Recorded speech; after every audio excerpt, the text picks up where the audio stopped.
ওয়াল্লাযীনা হুম আনিল লাগওয়ি মুরিদুন। এই আয়াতে কারিমার বিশ্বাস থেকেই আমার মোবাইলটা ছোট। এই আয়াতে কারিমার বিশ্বাস থেকে, এই আয়াতে কারিমার বিশ্বাস থেকে আমি পত্রিকা পড়ি না। সুবহানাল্লাহ। এই আয়াতে কারিমার বিশ্বাস থেকে আমি ইউটিউব আর ফেসবুকে ঢুকি না। এই আয়াতে কারিমার বিশ্বাস থেকে আলহামদুলিল্লাহ আমি চায়ের দোকানে বসি না। আলহামদুলিল্লাহ। এই আয়াতে কারিমার বিশ্বাস। والذين هم عن اللغو معرضون। اللغو মানে মা লা ফায়দাতা ফিহি মিনাদ দুনিয়া ওয়াল আখিরাহ, যার মধ্যে দুনিয়াও নাই আখিরাতও নাই। যার মধ্যে কি নাই? এমন কাজ মুমিন করে না যে কাজে দুনিয়া আসবে না অথবা আখিরাত আসবে না। কি বলছি বলেন? দুনিয়া আসবে না, আখিরাত আসবে না। আবার বলেন, দুনিয়াও আসবে না, আখিরাতও। আমি এই মাত্র যেখানে আসর পড়ছি, আসর পড়া বাইরে দেখছি, ওখান থেকে ধরেন এই আমরা নামাজ পড়ছি, এখানে সর্বোচ্চ 50 গজের মধ্যে একটা ভবনের এই মাথা থেকে ওই মাথা সিঁড়ি করা আছে। এই সিঁড়ি যে দূর জায়গা আছে, এর দূর জায়গায় যুবকগুলো বসে আছে, প্রত্যেকের হাতে আলাদা আলাদা মোবাইল। প্রত্যেকের হাতে কি? আপনি বলুন তো দেখি, এদের মোবাইল এদেরকে মসজিদে যেতে দিল না? বলেন, কি বলছি? এদের মোবাইল এদেরকে মসজিদে যেতে কি? আচ্ছা, এদের মোবাইলে এলো কত, গেল কত? কথা বলে না। যারা মসজিদে গিয়ে নামাজ পড়ে বেরিয়েছে তাদের আসছে কত, গেছে কত? হ্যাঁ, এই জন্য যাররা যাররা লাগওয়া। লাগওয়া মানে কি? মা লা ফায়দাতা ফিহি মিনাদ দুনিয়া ওয়াল আখিরাহ, যার মধ্যে দুনিয়াও নাই আখিরাতও নাই, এটাকে বলে লাগওয়া। যার মধ্যে দুনিয়াও নাই আখিরাতও নাই। বলে রিক্সা চালানো, এটা লাগবো না। ঠেলা গাড়ি চালানো, এটা লাগবো না। জুতা শিলানো, এটা লাগবো না। কেন? এর মধ্যে কি আছে বলেন? এর মধ্যে দুনিয়া আছে। এর মধ্যে কি আছে? হ্যাঁ, আখিরাত ঠিক রেখে যদি কেউ দুনিয়া কামায়, ওই দুনিয়া আখিরাত হয়ে যায়। সুবহানাল্লাহ। 5 ওয়াক্ত নামাজ ঠিক করে যদি কেউ দুনিয়া কামায়, এই দুনিয়া দুনিয়া না, এটা আখিরাত। এটা কি? ফজর আর জোহর ঠিক, জোহর আর আসর ঠিক, আসর আর মাগরিব ঠিক, মাগরিব আর এশা ঠিক, মধ্যখানে যদি মাটি কাটে তো এটাও ইবাদত। এটা কি? এটাও আমাদের অলিপুরি দামাত বারাকাতুম বলেন, বলো সুন্দর করে তিনি বলেন, আল্লাহ বানিয়েছেন ইবাদতের জন্য, বাকি সব করব কেন? জুতা শিলাবো কেন? ইবাদতের সহযোগিতার জন্য। আমাকে বানিয়েছেন নামাজের জন্য, বাকি কচু বেচবো কেন? ইবাদতের সহযোগিতার জন্য। আমাকে বানিয়েছেন নামাজের জন্য, ছাগল চড়াবো কেন? ইবাদতের সহযোগিতার জন্য। এখন কি আমি সহযোগিতার মধ্যেই ব্যস্ত থাকবো নাকি মূল উদ্দেশ্যে ব্যস্ত থাকবো? তো শুধু মূল উদ্দেশ্যে ব্যস্ত থাকলে সহযোগিতা না করলে মূল উদ্দেশ্য হবে কেমনে? তাহলে বোঝা গেছে। বলেন কাজ, নামাজ। বলেন, আবার বলেন, আবার বলেন, আবার বলেন। এজন্য আমরা বলি কর্ম ধর্ম, ধর্ম কর্ম, কর্ম ধর্ম, ধর্ম কর্ম। বলেন, মুসলমানদের কর্মই ধর্ম, মুসলমানদের ধর্মই কর্ম। সমস্ত বিজাতির ওদের কাছে ধর্ম, ওদের পণ্ডিতদের কাছে ধর্ম আছে, কর্ম নাই। আর ওদের মানুষগুলোর কাছে কর্ম আছে, ধর্ম নাই। আমরাই এক জাতি, আমাদের ধর্মই কর্ম, কর্মই ধর্ম, কর্মই ধর্ম, ধর্মই কর্ম। সুবহানাল্লাহ বলেন। কি বলছি বলেন? আমাদের ধর্মই কর্ম, কর্মই ধর্ম। কাজ, নামাজ। দেখেন, ইয়া আইয়ুহাল্লাযীনা আমানু ইযা নুদিয়া লিস-সালাতি মিন ইয়াউমিল জুমআহ ফাসআউ ইলা যিকরিল্লাহ ওয়া দারুল বাই' যালিকুম খায়রুল লাকুম ইন কুনতুম তা'লামুন ফাইযা কুদিয়াতিস-সালাতু ফান্তাশিরু ফিল আরদ ওয়াবতাগু মিন ফাদলিল্লাহ ওয়াযকুরুল্লাহা কাসীরা লাআল্লাকুম তুফলিহুন। রব্বুল আলামিন বলেন, হে মুমিনরা, যখন তুমি ব্যস্ত থাকো কাজে, যখন তুমি ব্যস্ত থাকো কাজে, আজান হলে ছুটে যাও নামাজে। কি বলছি? যখন তুমি ব্যস্ত থাকো কাজে, আজান হলে ছুটে যাও নামাজে।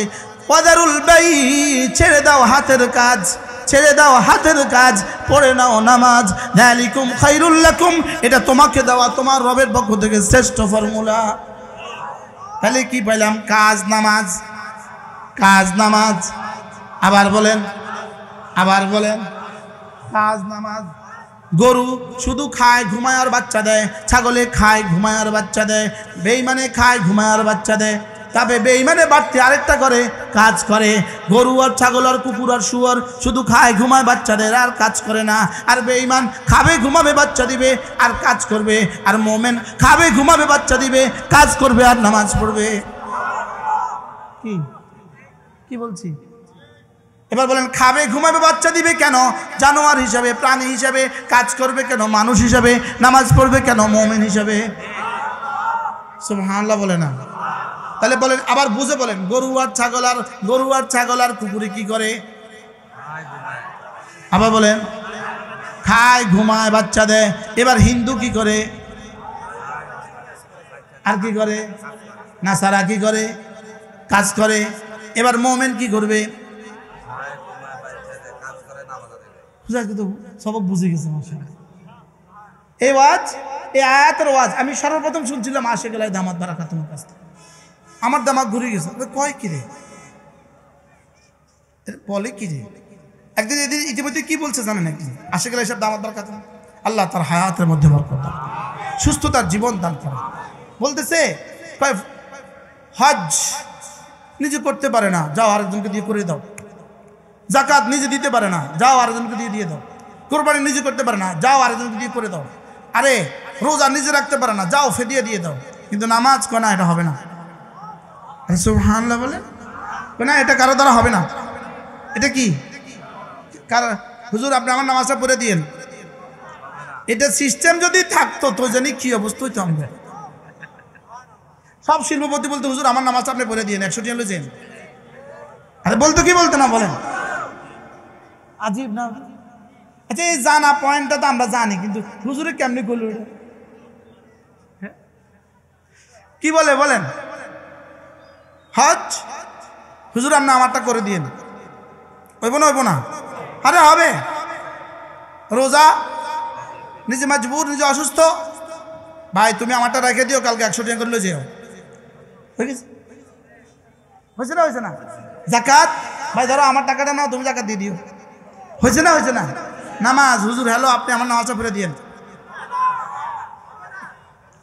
হবে? আচ্ছা এত প্রিয় তোমার স্ত্রী যদি আমারটা পড়ে দেয়, স্বামী যদি স্ত্রীটা পড়ে দেয়, ছেলে যদি মারটা পড়ে দেয়, মা যদি ছেলেটা পড়ে দেয়, কি ভাই? আল্লাহ হুজুরের হায়াতের মধ্যে বরকত দান করেন। তাহলে আমরা কি শিখলাম? দেখেন 3টা জিনিস শিখলাম, ঈমান, কাজ, নামাজ। বলেন তাহলে ছাত্র ভাইয়া ব্যবসায়ীদের অবস্থা কি? ঈমান, কাজ, নামাজ। বলেন ঈমান, কাজ, নামাজ। আবার যখন তুমি ব্যস্ত থাকো কাজে, আজান হলে ছুটে যাও নামাজে, ছেড়ে দাও হাতের কাজ, পড়ে নাও নামাজ। যালিকুম খায়রুল লাকুম, এটা তোমাকে দেওয়া তোমার রবের পক্ষ থেকে তোমার জীবনের জন্য শ্রেষ্ঠ ফর্মুলা। ইন কুনতুম তা'লামুন, হ্যাঁ যদি তোমরা বুঝতে। আল্লাহ কিভাবে? আল্লাহ বলেন হ্যাঁ যদি তোমরা বুঝতে। এবার আমি যেন বললাম আল্লাহ 3টা তো পেয়ে গেলাম, কাজ, নামাজ আর জিকির। ঈমান, কাজ, নামাজ 3টা তো পেয়ে গেলাম, আর কোনো ডিউটি আমার আছে কিনা? রব্বুল আলামিন বলেন নামাজ শেষে আবার ফিরে যাও কাজে, তালাশ করো রিজিক। নামাজ শেষে আবার ফিরে যাও কাজে, তালাশ করো রিজিক। এই জন্য রিজিক তালাশের জন্য নামাজ শেষে যাওয়ার সময় একটা দরখাস্ত করে যেও, আবেদনপত্র ঠুকে যেও, আল্লাহুম্মা ইন্নী আসআলুকা মিন ফাদলিক। সুবহানাল্লাহ। আল্লাহ ফান্তাশিরু ফিল আরদি ওয়াবতাগু মিন ফাদলিল্লাহ ফাইদা কুদিয়াতিস সালাতু ফান্তাশিরু ফিল আরদি। নামাজ শেষে ফিরে যাও দোকানে, নামাজ শেষে ফিরে যাও জমিনে, নামাজ শেষে ফিরে যাও মাঠে, আবার চলে যাও ফ্যাক্টরিতে। ওয়াবতাগু মিন ফাদলিল্লাহ, এবার তালাশ করো রিজিক। সুবহানাল্লাহ। তাহলে নামাজ শেষে মসজিদে বসে থাকবা না, রিজিক তালাশ করবা। সুবহানাল্লাহ। হ্যাঁ কি তালাশ করবা? তাহলে চায়ের দোকানে গিয়ে সামনের টেবিলে বসে থাকবা, কি তালাশ করো? রিজিক তালাশ করো। এবার বললাম আল্লাহ রিজিক তালাশ করতে গিয়ে কি করব? ওখানে হাতে তো কাজ করবো, আর কোনো কাজ আছে কিনা? আল্লাহ তাআলা বলেন ওয়াযকুরুল্লাহ কাসীরা, রিজিক তালাশের ফাঁকে ফাঁকে বেশি করে ডাকো আমাকে, লাআল্লাকুম তুফলিহুন, সফল আমি করে দিব তোমাকে। কি ভাই? তাহলে ভাইয়া 4টা পাইয়া গেলাম। 1 নাম্বার হলো ঈমান, 2 নাম্বার হলো কাজ, 3 নাম্বার হলো নামাজ, 4 নাম্বার হলো জিকির। সুবহানাল্লাহ কয় না? তাহলে আমার আগামীকালের ডিউটি কি কি কি? ঈমান, কাজ, নামাজ, জিকির। পরশুর ডিউটি কি? আগামীকালকে কিন্তু রমজানের রোজা নাই, আগামীকালকে কিন্তু আরাফার মাঠও নাই, আগামীকালকে কিন্তু যাকাত দেওয়ার বছর পূর্তিও নাই।